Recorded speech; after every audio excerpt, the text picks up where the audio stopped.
Welcome back, Cal and listeners. This is Methodical Millions, episode 14. So, Cal, we talked about financial crashes and how those come to be, but what do you do if this affects you personally? How do you rebuild? How do you take a pause and start over and rethink things?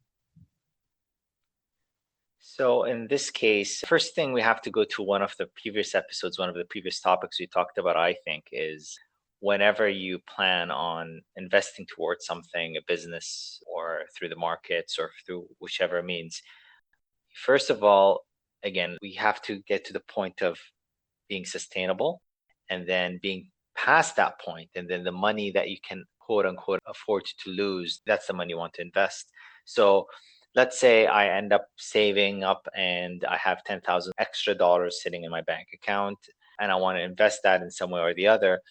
First of all, personally, I wouldn't use all of it. So that would, let's say, put 5,000 in exposure there in terms of risk. And the other 5,000 I'll just park aside or put in something very, very safe. Now, if I end up losing that $5,000, I would always have the backup. Now, before I reinvest and use the backup, I need to make sure I have a new backup. So, to make a long story short, don't go all in on one investment, right? Just make sure that you first test it, try it out, and test the waters. Because if your investment starts working with $5,000 and then $6,000 or whatnot, it should work when you have 50, 60, $100,000 or more. But if it doesn't work at those levels, the increase in capital does not correlate with being a successful investment, right? So that's basically how I think of it. Again, don't start big, to start small, and that way you can always learn something new, learn what you've done wrong if you blew up your account or if something goes south, and then you have something to back up. Yeah, that's almost because I think when losses happen, they happen quick. And I think most people aren't experienced in the psychology of loss and how to handle that. So you might see panic, you might see bag holding, as it's called. You're like, well, I'm going to be dedicated to this. And then you start writing that loss down and you don't have sound judgment, which is, would you rebuy that investment if you were holding cash?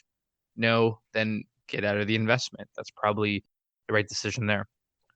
So you made a good point, which is if you have a business that you invested in, you might not be able to go partially in. I don't know. I have an open one, but let's say we're opening like a restaurant or a bar. What would you do then? Would you still go all in, or would you wait till you have more money saved? I know even saving, I don't know, let's say $100,000 is really hard for a lot of people. Would you take a mortgage or a loan? What kind of risk would you expose to yourself if you were starting out? It's a tricky one because you're right. Those kind of investments require a lot more capital to begin with. And they are very competitive, like again, opening a restaurant or a bar or something like that. So I personally may look at it very differently than others. Some people would revert to using leverage. Again, something else we talked about before, which is basically going to the bank and trying to borrow some money and putting that money towards starting up a business with the hopes of proper planning and a good business that it would actually end up being profitable. But the thing is, I would look at it as any normal investment I would take. I need to have a stop loss before I get into the investment. So, okay, if it works out, I'd be able to pay off the debt that I have and perhaps grow to even a larger business or franchise system or to other fields of investments, right? But what if it doesn't go well? So, it is just as important to plan, actually, arguably more important to plan your failures. And I wouldn't necessarily call it a failure, just say the challenges, because that's the difficult part, right? If things go south, what do I do next? What do I do then, right? Some might argue if you don't go all in, then you're having a safety net and you're not going after your dreams. I'm not disagreeing with that, but the same thing is you need to plan a backstop so you're able to pursue your dreams. So what do you think of it? What's your point of view of that?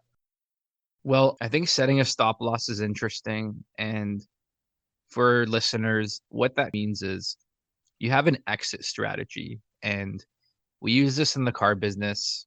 What was the cheapest price we'll sell a car where we know it'll sell so that we're not holding this inventory and are risking or exposing ourselves to future losses we don't really know and can calculate. So I think business is very math driven. It's a numbers game and it's based on assumptions. And if you're not willing to test your assumptions and be wrong, I think that's where the danger lies. So all or nothing, like you said, it's romanticizing entrepreneurship. It sounds very good, but you're not really giving it your all if you're going to give up after your position goes to zero or your restaurant doesn't work. Are you really giving it your all, right? So if you think of that psychologically, or if you give up, people say, oh, never give up. So I think there's a nuance between what giving your all actually means is how do you plan to be smart about it in the first place? And that's why we try and be methodical about things, because what can you learn before you get into the race car and do a lap? And then what do you learn from experience? There's so many aspects. Are you willing to learn is kind of a mantra I like to think about. And I know with that, you leave yourself open to possibility, but you don't want to drive your business to the ground. And it's interesting to think about because I don't think everyone necessarily thinks about risk every day in that sense. I'm not going to speak for other people, but under the assumption that you get a 9 to 5 or a day job, a lot of people have the comfort in thinking, oh, my job's secure, the world's fixed, it's not moving. But if you're going to take that aspect of, well, I'm going to be in business for myself, I'm going to control my own future, it really is a good question to think about. And I think why we're bringing this up is because what happens if you don't really think it through, and which is fine, but if your business fails or you see a financial crash, or maybe the market's not crashing, but you made a really bad investment decision that seemed to have gone to zero. Maybe the stock gets delisted. Maybe you might be holding this position for 10 years and not even recover half. So, are you prepared for that? Are you prepared to own your risk, as we talked about? That's a fantastic question. I think you covered the bases. So, sustainability, I really believe in diversification in terms of opportunity. So, usually I want to do many investments at once. I don't mean that necessarily in starting 10 businesses, although I think it is cool to start different projects on the side. The always learning versus not, like if you want to apply math to it, for every loss, I like to say, go learn 10 things. So, hey, look, I lost some money in an investment. And again, there's a distinction between an unrealized loss and a realized loss, but so people will think, oh, my position will go back, I'll make it back. And that's a slippery slope. It can get dangerous. Maybe you won't. So you got to be able to assess that. And like Cal said, have a stop loss. That's pretty smart. But I guess what I'm saying is, what are you learning from your mistakes or when things go against you? And use that to your advantage. So you should always be learning. And we talked about some stats about traders, how many don't make it. And I think it's because they do actually give up. It's really hard. And if you're not learning and willing to put in the time, of course you're not going to make it. Like things that are hard, they won't be fun. So you really have to have a passion for it. You have to want to wake up and say, I'm going to work on this today. The boring stuff, the average stuff, it's going to move my business forward. So I think if you think of it in that approach, that's where you get the momentum from. So Cal, do you have any personal projects or setbacks you can talk about where you had to start over? Yeah, there's a few times I started my investing in equities and whatnot, and it failed in the sense that I blew up my account. But again, I was wise enough to start off with the capital that was easy to place. I didn't start with a large capital amount, so something manageable. And also, it's money I can afford to lose. Let's not mix gambling with your money with being able to afford to lose that money. It's money that I can live without, but it's money that I truly worked hard for in the hopes that it will actually multiply. So a couple of times I blew up my account, but again, I didn't start with huge amounts. First time we started with a few $1,000s, then did it again after that. And then eventually I started being able to grow. And to this day, we can have those instances that you bag hold, in the sense you hold onto an investment, hoping that'll grow and grow. But the challenge is, what do you do after that happens? What if you plan everything accordingly and you still blow up your account and your investment still goes south and your business still goes bust because there's something that's out of your hand that happened? Like we're having currently with the global situation, there are businesses that might have been incredibly successful and powerful before the pandemic happened, and now they aren't, because there's no business, there's no economy, there's no money flowing in the system, right? So, I mean, in the sense that no consumer spending. So, those businesses, many of them are shutting down as we speak. So, what do you do then? And how do you prepare for such a thing ahead of time, expecting something like that can happen every 10 years or so? Yeah, we talked about for an actual business, reducing your spend, reducing your burn rate on what you're spending. And you can relate that to your personal finances as well. So things that were luxury items, maybe you're treating yourself to going out, or maybe now because you're working from home, you're driving less. So use that to your advantage to control your spending so that you can build the future.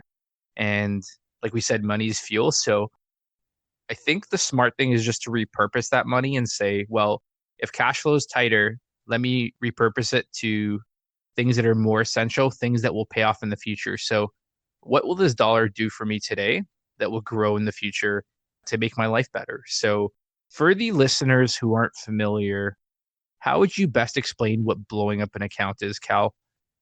What do you think?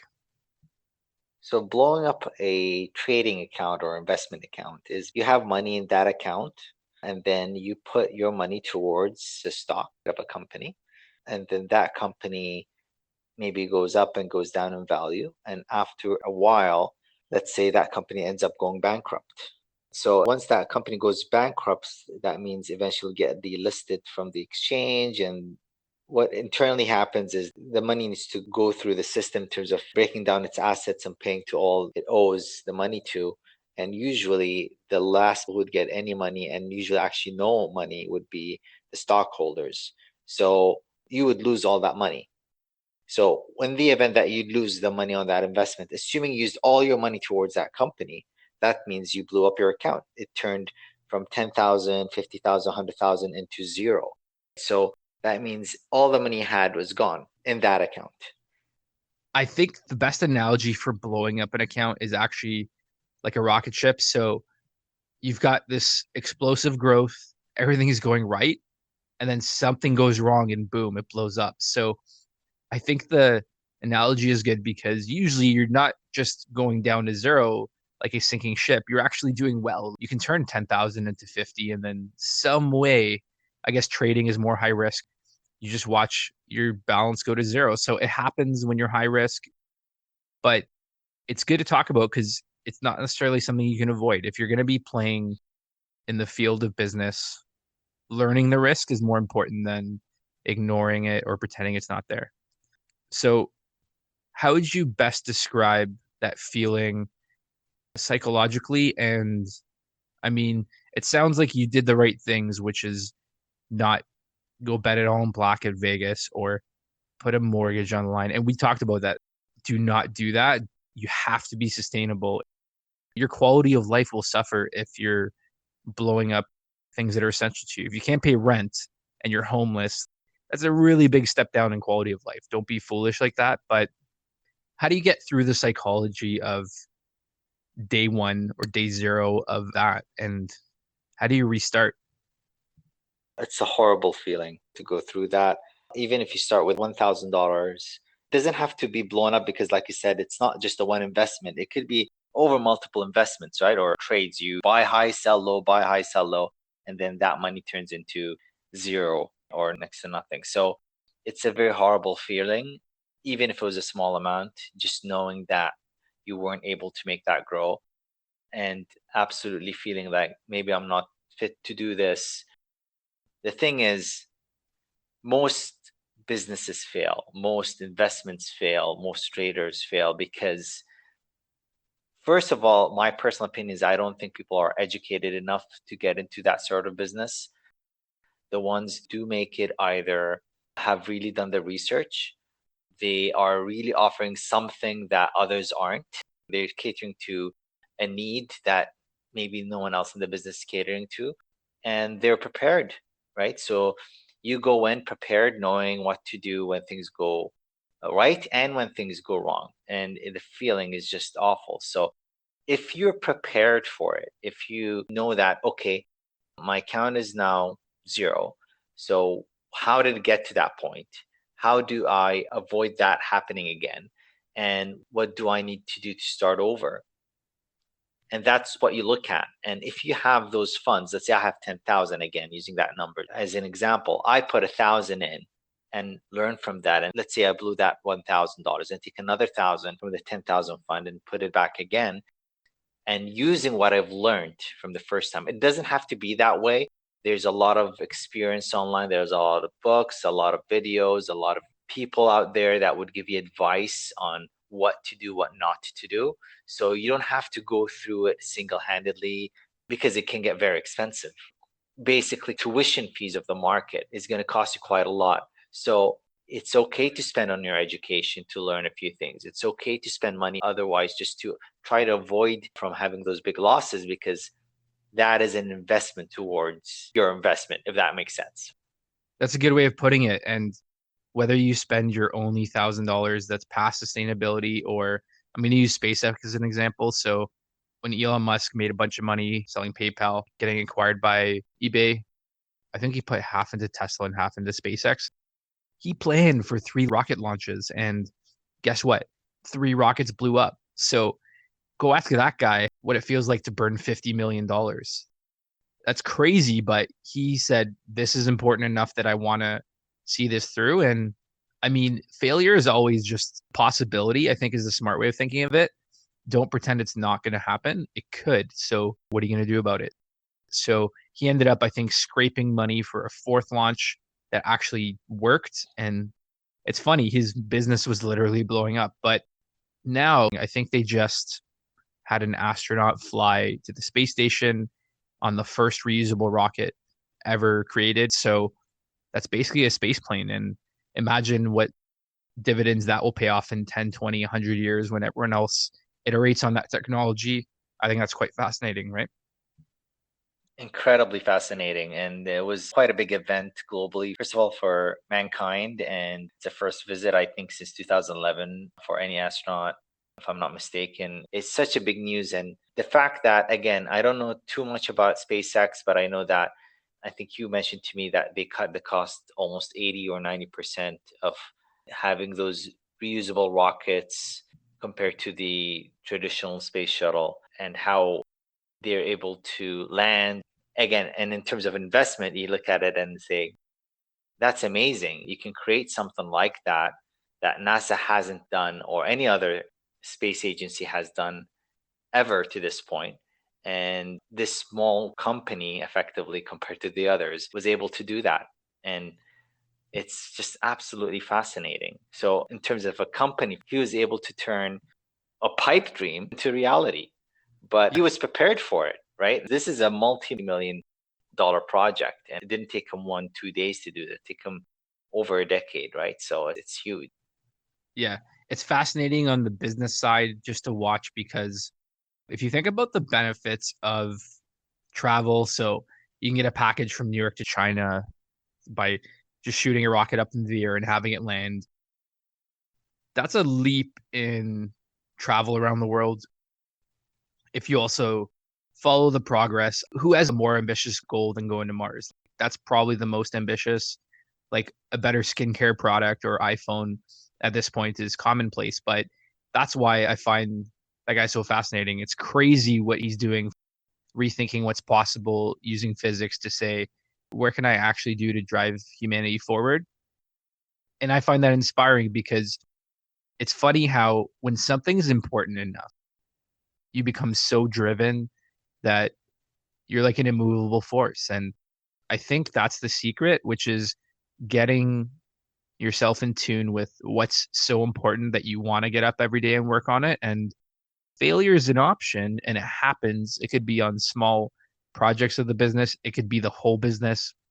Maybe you have to change and pivot. But if you live your life that way, you're in control and it becomes your drive, your focus. So I don't think failure is something you should shy away from. Starting again is okay. It's actually encouraged because how did you learn how to walk? How did you learn how to ride a bicycle? How did you learn how to play sports, do things well? It really just comes down to don't be ashamed, go for it, be willing to learn. And if you have passion, it's cliche, but what's going to stop you if you have that drive? Nothing.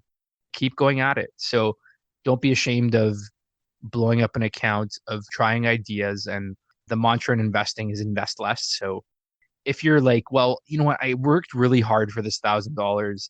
It took me a year to save it. I'm in sustainability, then don't spend it. Back down to resourcefulness. How can I learn for free? Can I YouTube things?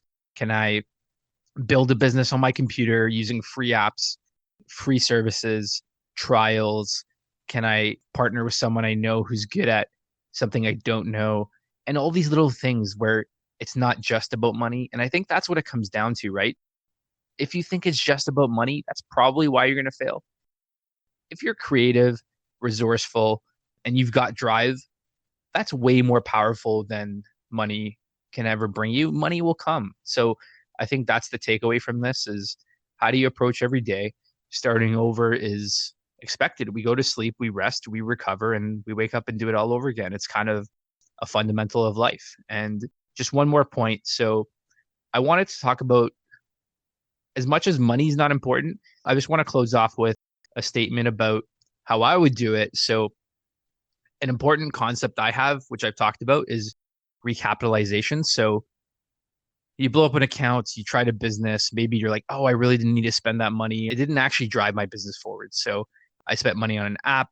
I bought samples. I bought some clothes. I bought some tools. I rented an office. And you're like, well, it didn't actually drive my business forward. So how I would think of that is how can you recapitalize? So do you have good cash flows to have money coming in to try new projects or to use that money elsewhere? So if you learn by doing and by spending, like you said, tuition fees in the market, or you're physically spending money on a business, but it didn't work, how fast can you get that money back?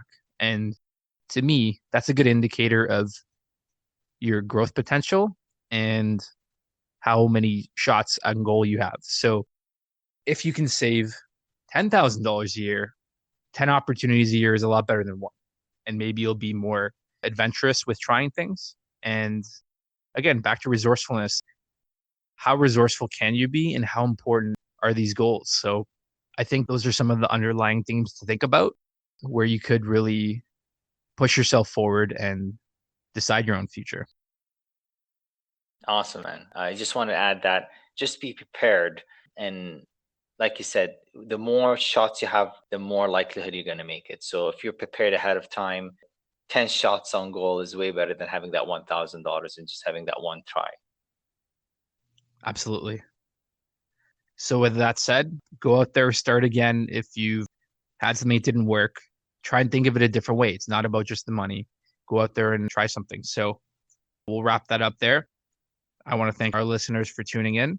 That was Methodical Millions, episode 14. If you'd like to follow future episodes, you can find us at methodicalmillions.com or info@methodicalmillions.com for episode feedback. Thanks, everyone.